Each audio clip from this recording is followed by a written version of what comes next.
we will be at war with Iran for the sake of Israel, just as we went to war with Iraq for Israel. And it was for Israel, not for oil. It's this Zionist cabal, the Peanut Group, that's been lying since 1998 to start this war.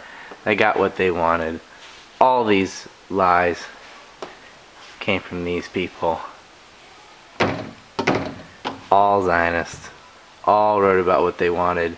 Regurgitated Israeli policy papers, clean break, and so on. You want to go to war with Iran? You going to say something now? You had a chance to vote for Ron Paul. Most of you didn't, it looks like. A few more states left in the primaries, and this is going to blow my mind. You've got two names on the Republican side when you go in to vote. If you live in, let's say, North Carolina or somewhere who hasn't voted yet, it says John McCain or Ron Paul. If you don't put down Ron Paul, you are insane. Anyone that chooses John McCain over Ron Paul has no excuse, none at all. Guy is insane. Let's get into the pre-invasion lies about Iran. And make no mistake about it, the US is going to attack Iran.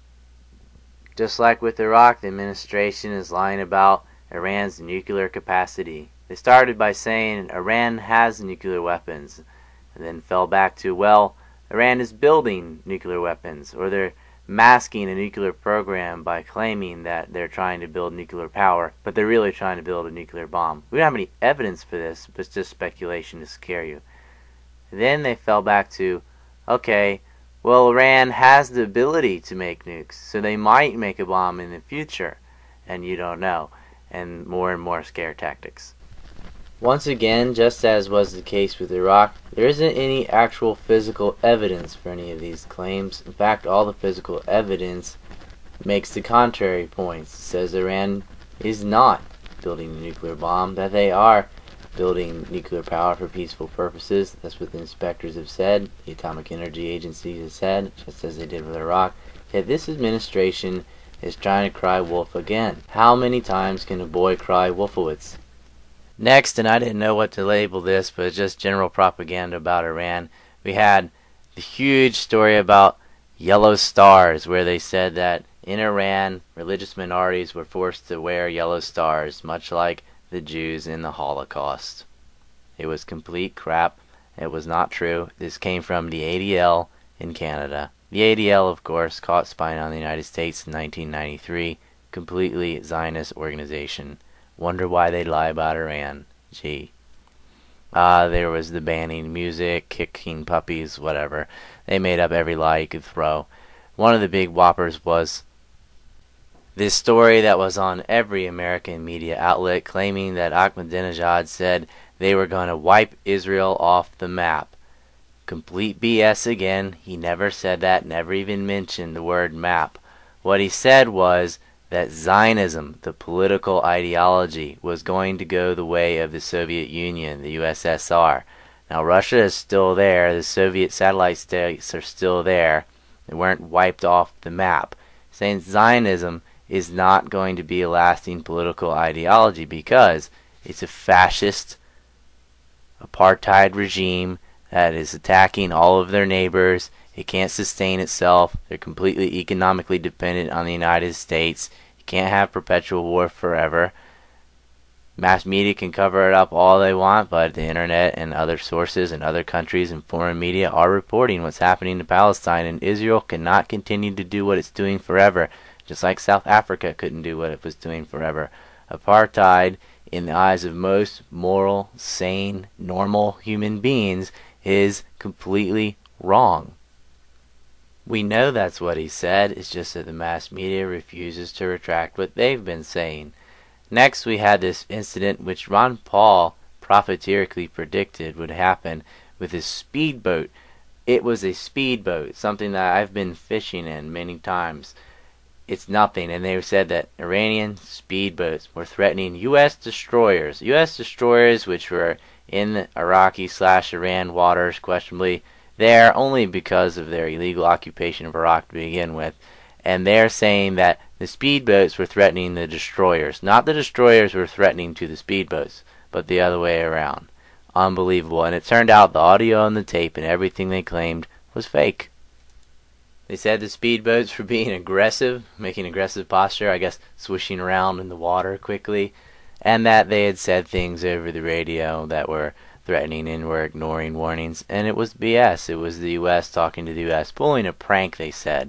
That's what they fell back to when they got busted faking the audio. Kind of reminds me of the recent Osama bin Laden tapes. Audio only, no visual, can't match the mouth. There have been many other lies, but the current one they're using right now is Iran is waging a proxy war in Iraq and fighting the U.S. that way. The violence in the South is not because of the occupation, that the U.S. is down there murdering and raping people, starving people to death, contractors get away and are above the law, kill whoever they want. That has nothing to do with it. They think Iran is waging a war against the United States through Iraq. Iran and Iraq, who had a war for over 8 years. Iran, you think Iran wants to pick a fight with the United States? Really? Wow. This is all they have left to go on. Couldn't possibly be because the U.S. is occupying Iraq and Israel is, of course, attacking more people in Palestine. It couldn't possibly be. The Iraqis been fighting our illegal occupation for 5 years now. Nothing new. The small dip in the violence was because the British left and because we paid off people in the Sunnis. The surge did not work. People are dying. Hundreds of people die every day in Iraq. Over 1 million Iraqis are dead. And last week we had more U.S. casualties in years. Everything's in place. All the preparations have been done.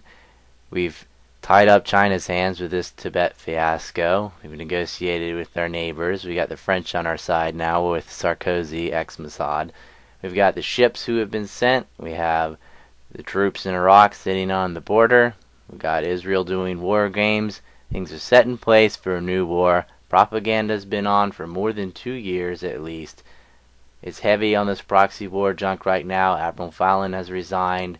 All the signs are pointing to a war with Iran. The U.S. economy is in shambles. All that's left is some sort of event, some kind of false flag or new Gulf of Tonkin, just one.